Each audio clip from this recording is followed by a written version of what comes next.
আসসালামু আলাইকুম। আজকে আলোচনার বিষয় হচ্ছে বয়সজনিত কারণে হাঁটু ব্যথা ও ফুলে যাওয়া। আমাদের প্রতিটি পরিবারের বয়োবৃদ্ধ মা বাবার হাঁটুতে সাধারণত ব্যথা ও ফুলা হয়ে থাকে। এর কারণ ও প্রতিকার সম্পর্কে আমি যে বিষয়গুলো জানাবো সেটি হচ্ছে কেন হাঁটু ব্যথা করে।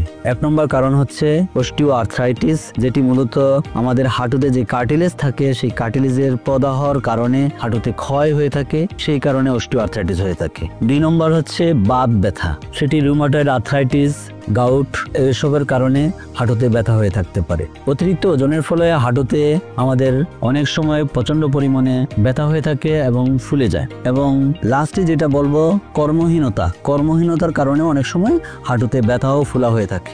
প্রতিকার: অস্টিওআর্থ্রাইটিস এবং ব্যথা পরবর্তী এবং আঘাতজনিত কারণেও অনেক সময় হাঁটুতে ব্যথা হয়ে থাকে।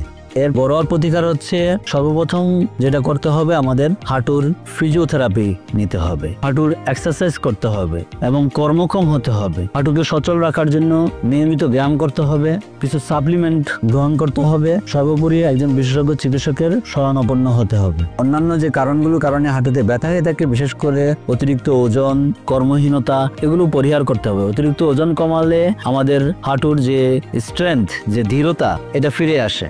এর ফলে হাঁটুর ব্যথা অনেকাংশেই কমে আসে। তো আমি প্রতিটি পরিবারের যারা সদস্য আছে, বৃদ্ধ মা বাবার প্রতি আহ্বান থাকবে যে তাদেরকে হাঁটু সচল রাখার জন্য হাঁটুর নিয়মিত ঘরোয়া ব্যায়াম এগুলো শিখিয়ে দিতে হবে। যদি অতিরিক্ত ওজন থাকে, ওজন কমানোর ব্যবস্থা করতে হবে এবং সাপ্লিমেন্ট গ্রহণ করতে হবে, সূর্যের আলোতে যেতে হবে এবং সর্বোপরি যদি ব্যথা না কমে ভৈরব ইউনাইটেড হাসপাতালে বিশেষজ্ঞ চিকিৎসকরা আসেন প্রতি শুক্রবার দিন, তার সাথে আপনারা দেখা করতে পারেন। আমি ডাক্তার মোহাম্মদ সাইফুল ইসলাম প্রতি শুক্রবার ভৈরব ইউনাইটেড হাসপাতালে সকাল 10টা থেকে বিকাল 5টা পর্যন্ত নিয়মিত রোগী দেখে আসছি।